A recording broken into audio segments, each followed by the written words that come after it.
আজকের সারাদিনের কয়েকটি গুরুত্বপূর্ণ সংবাদ। প্রথমেই সংবাদ শিরোনাম। বন্ধ হচ্ছে পেটিএম পেমেন্ট ব্যাংক। গুয়াহাটিতে পৌঁছালেন ভারতের প্রধানমন্ত্রী নরেন্দ্র মোদী। উষ্ণ অভ্যর্থনা। লক্ষ্মীপুরে বাজেয়াপ্ত সন্দেহজনক হেরোইন, গ্রেপ্তার এক। করিমগঞ্জে হচ্ছে করিমগঞ্জ মেডিকেল কলেজ, আগামীকাল শুভ উদ্বোধন। কাছাড়ের উদারবন্দ সমষ্টির গোবিন্দপুরের নদী বাঙ্গনে তলিয়ে গিয়েছে শতাধিক বাড়িঘর। বরাক সফরে আসাম প্রদেশ কংগ্রেস সভাপতি ভূপেন বরা আজ আসলেন শিলচরে। এই মুহূর্তে বিস্তারিত কয়েকটি সংবাদ নিয়ে আমি সাব্বির রয়েছি আপনাদের সঙ্গে। ব্যান হচ্ছে পেটিএম পেমেন্ট ব্যাংক।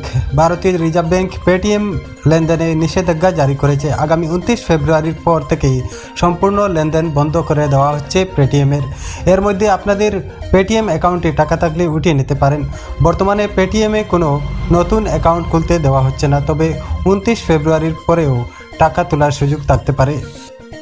লক্ষ্মীপুরে বাজেয়াপ্ত হেরোইন, গ্রেপ্তার এক পাচারকারী। লক্ষ্মীপুর সমষ্টির বিন্নাকান্দিতে মোটরসাইকেল দিয়ে পাচারের পথে বাজেয়াপ্ত হেরোইন।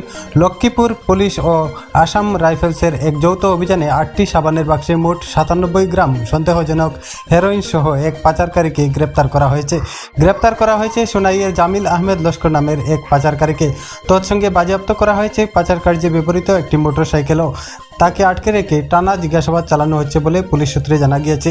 শনিবার সন্ধ্যা 7:30টায় গুয়াহাটিতে পা রাখলেন প্রধানমন্ত্রী নরেন্দ্র মোদী। আসামের মাটিতে পা রাখতেই মুখ্যমন্ত্রী হিমন্ত বিশ্ব শর্মা এভাবেই স্বাগত জানালেন।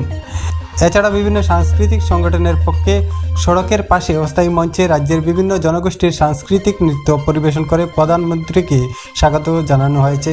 প্রধানমন্ত্রীর আগমনীতে 1 লক্ষ প্রদীপ প্রজ্বলন করা হয়েছে গুয়াহাটি খানাপাড়ায়। রাতে প্রধানমন্ত্রীর কোনো সরকারি কার্যসূচি নেই।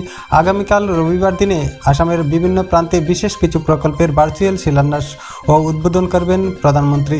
শনিবার দিনে আসামের মুখ্যমন্ত্রী হিমন্ত বিশ্ব শর্মা আগামীকালের মঞ্চসহ অন্যান্য কার্যক্রম খতিয়ে দেখেন। আগামীকাল প্রধানমন্ত্রীর হাতে 11,599 কোটি টাকা ব্যয়ে বিভিন্ন প্রকল্পের উদ্বোধন ও শিলান্যাস করা হবে।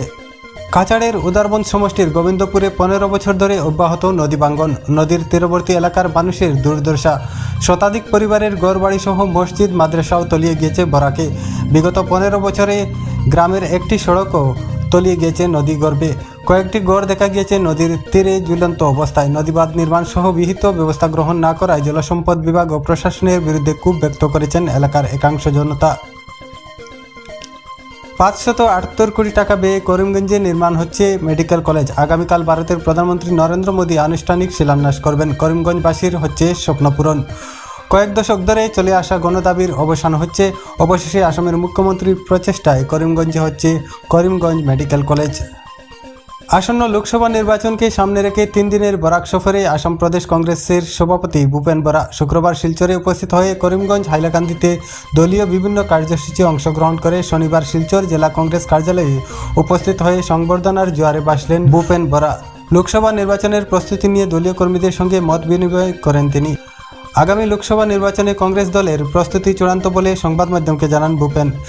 বিজেপি সরকার এতদিন জনসাধারণের জন্য কি করেছে বলে প্রশ্ন উত্থাপন করে বলেন, দীর্ঘ 10 বছর শুধু প্রতারণা করেছে বিজেপি সরকার। এছাড়া তিনি বলেন, শিলচরের প্রত্যেকটি বুথ কমিটি কার্যকর্তারা আগামী লোকসভা নির্বাচনের জন্য জোর কদমে কাজ চালিয়ে যাচ্ছে।